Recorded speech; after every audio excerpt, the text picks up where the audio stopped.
Hey kids, welcome to Stylus Rumble Bitmap Challenge, question mark? I'm flying out to Newfoundland tomorrow, so today I'm going to do a whole bunch of videos so that I have some stuff built up for the next few weeks, because I can't record there, because I don't want to take all my stuff with me while I go. So, Christopher Seco asked me to do a bitmap background. Bob Ross, only with the toonboom bitmap brushes. So I asked for requests, and I got 59 likes, and like one request that was actually a request that it wasn't just a link, and a friend who was like, we should see each other more. And I'm like, cool. So if you have videos you want to see and it isn't available, it's because you didn't ask me.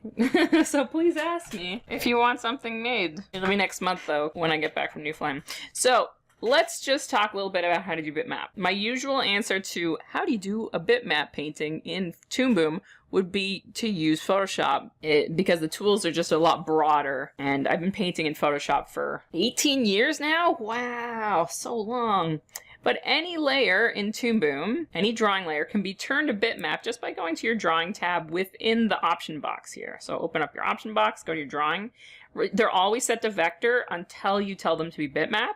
And then each layer, your overlay could be bitmap, your line art could be bitmap, but your color art and underlay can remain vector. So the advantage to this is if you want to do gradients, you're still going to have to use your vector gradient stuff. You can paint gradients using some softer brushes and stuff, but I think laziness is the best policy. So I'm going to do a combination, which is cheating maybe, of bitmap and vector brush stuff to get a background painted here. Once you have bitmap layers, you just automatically have access to the bitmap color option area, and they have these slidey bars, which, I mean, you can't open this and change it to some more useful or more intuitive type of palette. You can add swatches as you go, which is nice. So I'm going to be doing some orangey type stuff. Also, keep in mind that my color theory is quite weak. I am not a designer. I'm a utility artist. My job is not to make the ideas look cool. My idea is to take the cool idea from inspirational people and to make them work. That's my specialty, as you can probably tell from my gangly blue rig, which I designed myself and is not very exciting or interesting. Let's start with just a big rectangle. Boop. And then we're going to use our gradient editor to get that into place. Alright, so there's our sunset sky, and I'm going to copy, paste, and flip because we've got a pond reflection, so that seems the cheapest way to get a reflection. So my line art and overlay are bitmap, but my color art and underlay, for now, are vector. I may just use the underlay. Let's put this on the underlay and we'll use the rest of them. A bitmap here and vector on the bottom. So I'm going to keep these guys in the back, and I really just did not want to try and paint this with the toonboom brushes. The brushes themselves, you go to your tool properties and you have all these options here of an assortment of brushes. There's quite a bit, actually. There's lots of texture brushes in here. You even have, it's called cross hatching. So you've got some texture and stuff in here. It's not bad, actually. Not too bad. Oh, it's got a star brush. That makes me more happy than it should. Whee! I should have done like a gem in the holograms style painting. That would have been fun. I think I'm going to move my brushes down here. Tool properties. Oh, you can't have two open. Sometimes you can have two of the same thing open. Sometimes you cannot. But because I'm doing a painting, I'm going to do this. I won't be switching layers because I'm working on one layer. So I can move my tool properties down here by adding it, and then I'll be able to switch back and forth to these much easier. Alright, so let's start painting some clouds in here. So I'm going to start with kind of a lighter color, something more towards the back. The upper sky is going to be a bit bluer. And I'm just starting with sort of a soft shading. That sounds nice to get a softy edge on these clouds. Because I have to paint back to front, I'm going to start with the lightest stuff in the back and build up the strength of my clouds this way. Normally in Photoshop, I do like a sharp edge lasso tool and just build up some cloud shapes, and then I could just blur it and add a sharper layer on top, and I build up that way. I do a lot of like Photoshop gimmicky stuff to get my paintings. But in here, I don't think I have those options. So I'm just gonna paint in some softy edges and then build up my clouds a bit from there. And you want to think about light source. Even when you're painting clouds, the underside of the cloud, because your light is coming from down here behind the clouds, we can even add in some more brightness. So we know that our sunlight is down here somewhere, right? So as the light is going up towards the clouds, it's going to light the bottom of the clouds. And you can decide how fancy you want to get with that light. I'm going to start getting into some harder brushes. I'm still using quite a soft edge brush, but I want to get a bit more flow out of it. So we don't want super opaque. But you can put in some golden highlights in the undersides of your clouds. Maybe even we can get sort of a golden gray so it's not too yellow. And always be thinking about where your light source is and how it's going to be affecting the stuff that it's reflecting off of. Did I mention that I'm really bad at color? I have an academic understanding of color because I did go to art school. I went to animation school at a place called Max the Mutt.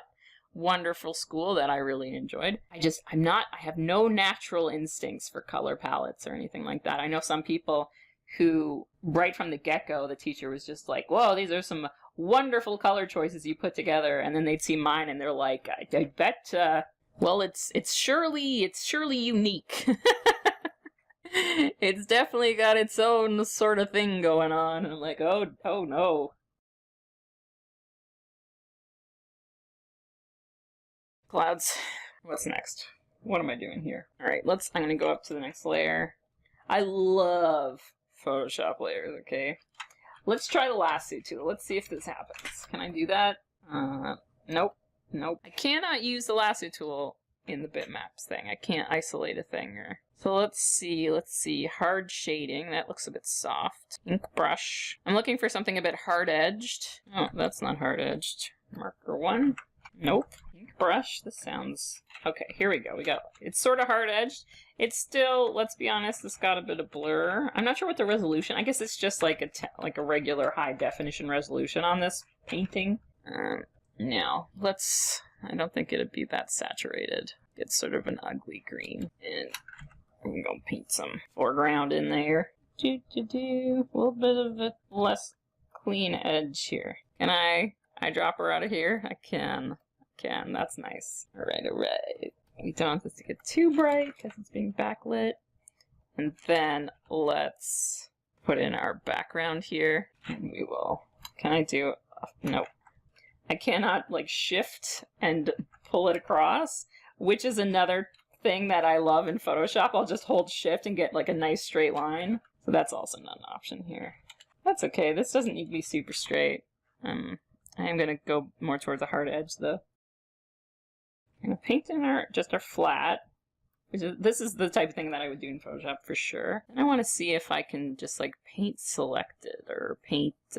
I'm holding O to change the size of my brush easily. This is a really good thing to get the hang of hotkey-wise. If you're going to be doing painting in any software, being able to change your brush size real fast is very convenient. Right. Let's see now. So we have our paintbrush. Do we have any tool options here? Yes, so we have paint behind, and we have the repaint brush. So I'm going to switch to the repaint brush, which means it's only going to paint things that I've painted already.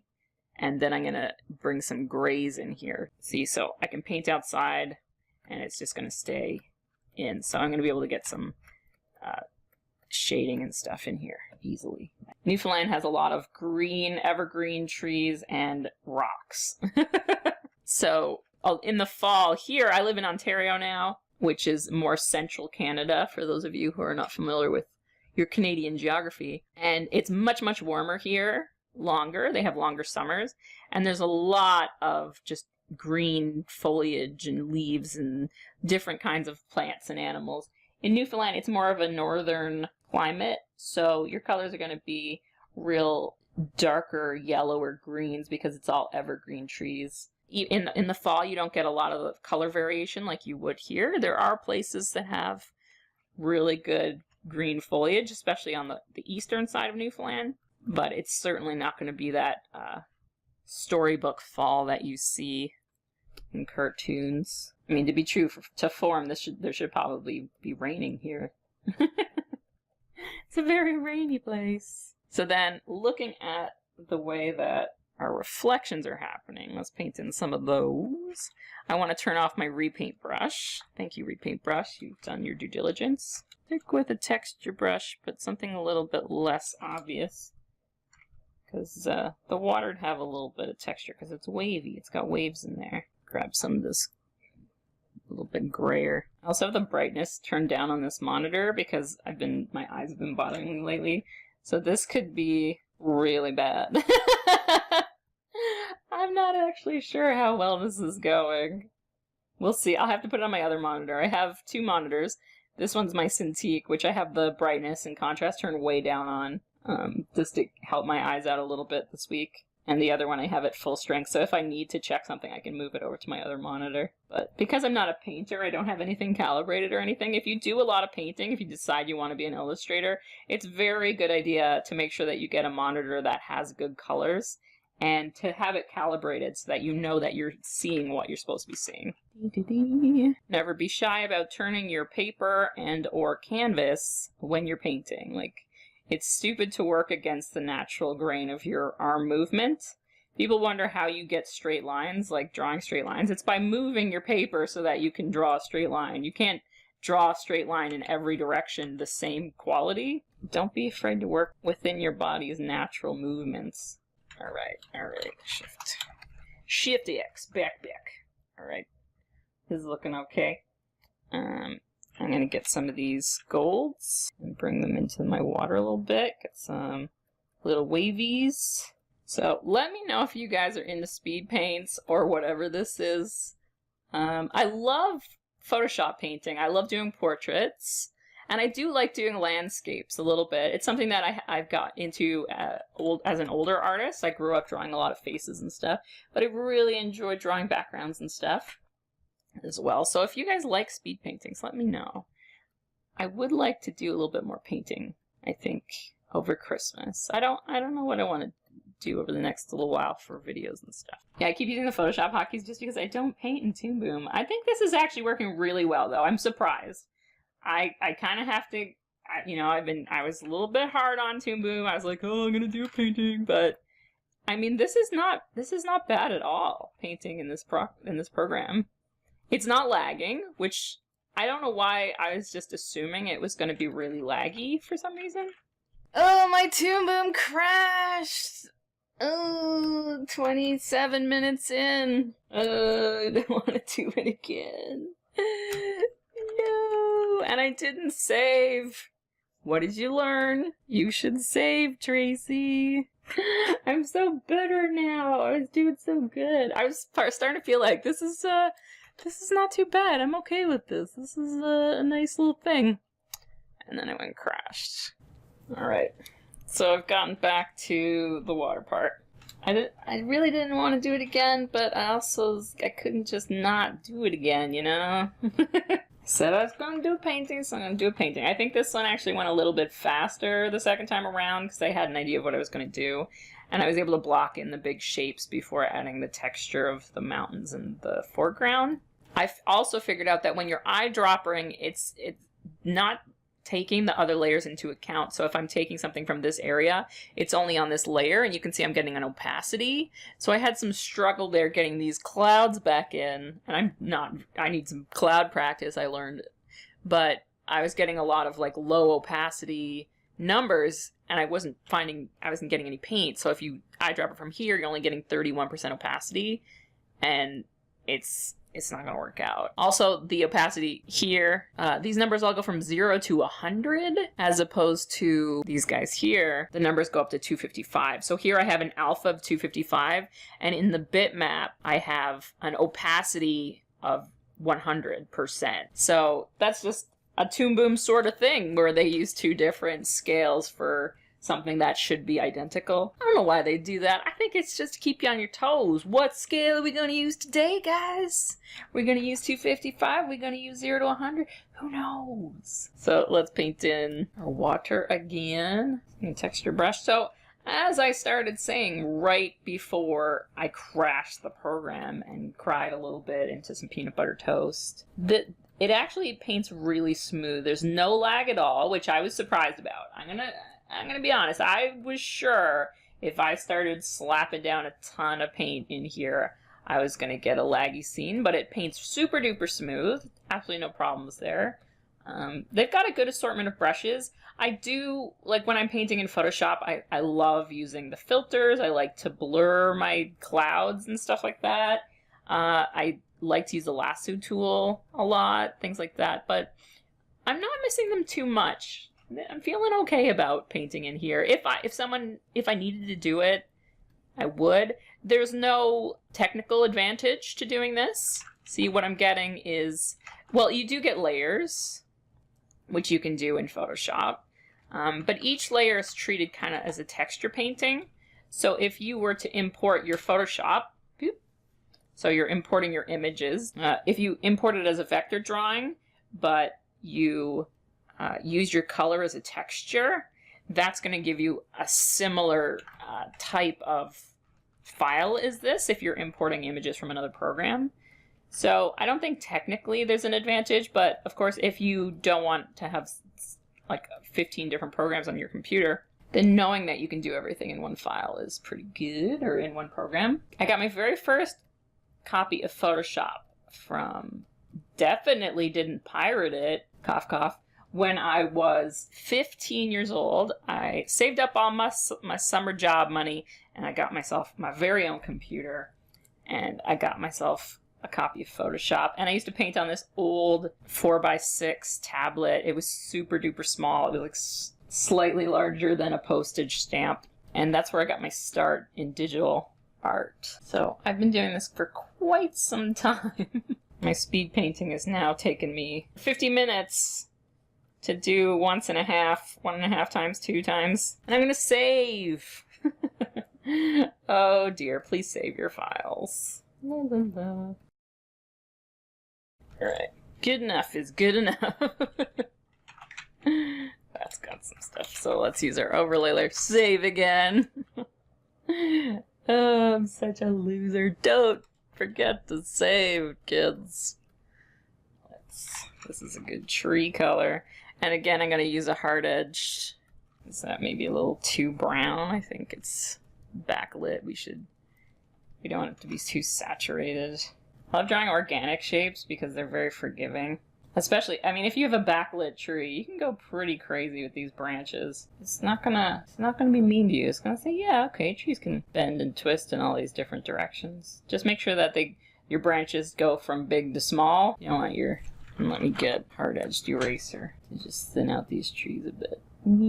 Tree branches are not gonna get fatter as they go towards the top. That's really the only rule when you're doing tree branches. And they do reach up. So you're not going to get many branches that turn around and go down like this. Unless it's broken, that feels weird. So the best way I find to draw tree branches is to just pull down like that. Because I like to go thin to thick with my lines. That's just the way my hand is happy. So I start at the top and bring my branches down. And that way they get thicker as they come down. The beautiful thing about digital is you can thin and thick and thick and thin as much as you want with your eraser and your pencil. Now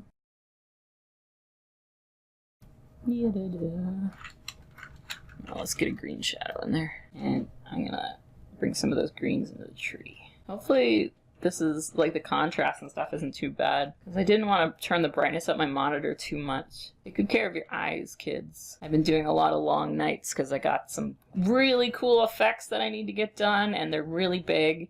So I'm trying to front end all the work before the deadline starts slamming down on me. And so I've been putting my eyes to the test. I also reactivated my World of Warcraft account, which is a terrible idea.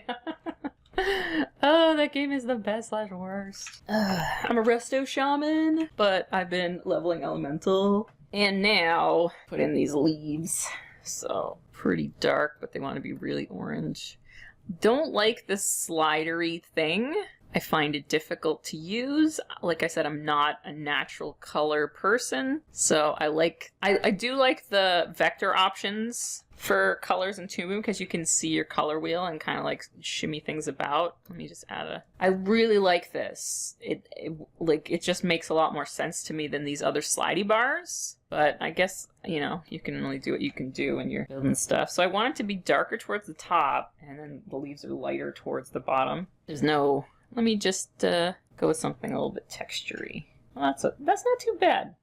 I mean, it's super bright. Yeah. All right. I like this. What is this? The soft pastel? All right, I can do that. Yeah. But it's good that you can switch between behind the tree. So I could do this, and you can see I got leaves there. Or you can see the branches through the leaves. And then this, I'm just gonna cartoonify this tree. I'm gonna give it a lot more leaves than it's probably, but these little scraggly branches are gonna actually be able to hang on to. And then I'm gonna bring out some more high opacity ones, and oh, that's neon. I don't want to go neon. I want to go lighter, but not some neon. And the ones that are in the edges that are getting the light from behind, I want those edge ones to have the color. Give some yellowy ones. A little too yellowy. Right, so thinking about the backlighting. Let me see if I can... I think I went too crazy. Let me see if I can... Do I have a texture eraser or kind of a scraper? There we go. We can dig some holes. Oh, except it's layered on top of the other thing. So I'm just going to cover over a little bit of the branches here. That's okay. It's not the best. It's not the worst. I feel like I'm clearly rushing these leaves, so I'm not getting... I don't feel happy about the leaves, really. And I wish I'd kept my leaves on a separate layer, because now they're attached to my background. So, there we go! There's our speed painting. 1.5 times in 1 hour! Exactly. Let me just detach my camera and just sneak it over. Whoa! It's so green on my other screen. The sky is green, the leaves are green. I cannot even guess what kind of colors you guys are seeing on your monitor. Whoop, add a new camera. I can't even guess what you guys are seeing on your camera, so hopefully it doesn't look too bad. Oh, you know what? I have a red filter. For those of you who are at the computer like a million hours a day, you got a nightlight setting. I don't know if you'll be able to see this, so this is what happens if I turn off the nightlight setting. And this is what happens if I turn it back on. Let's just turn it on. Can you see that on your screens? I don't know. I think it's just my monitor doing it. But I have a red light filter to, like, keep the blue out of my face. Don't paint with a red light filter, kids. You end up with colors like this. Are they bad? Let me know in the comments below. Let me know if you thought this was entertaining or if, like, I should never do this again. That's okay, cool. And like, share, subscribe, all those things internet people want you to do, and I'll see you in the next video.